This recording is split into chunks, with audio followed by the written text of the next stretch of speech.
Former Florida Governor Jeb Bush calls the decision to restore diplomatic ties with Cuba a foreign policy misstep. But he says that he is delighted that Gross is back in the U.S. Just found out about it right here, and I think it's great that he's released. It was a tragedy that he was put in prison. He didn't do anything to justify that. The fact that he was ill and he's coming home for the holiday season on the first day of Hanukkah is spectacular.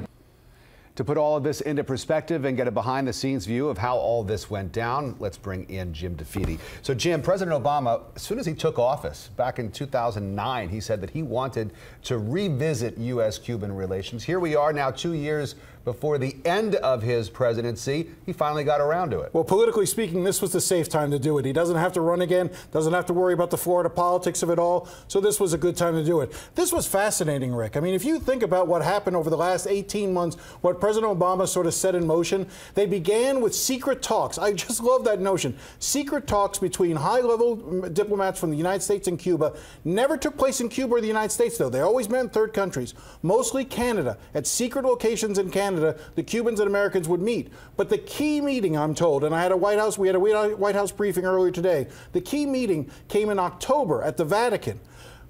There, the Pope Francis's emissary, his number 2, his Secretary of State, actually got in a room with the emissaries from the U.S. government, from the Cuban government, sat them down at a table, and basically put them there until they ironed out this deal. And the Pope Francis played a key role, writing both President Obama and President Castro, saying, we've got to get this done.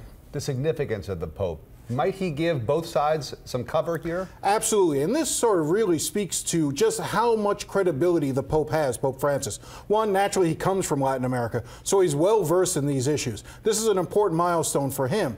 But you have two countries with large Catholic populations. You know, this gives President Obama and President Castro, but particularly President Obama, a lot of cover in the Cuban-American community.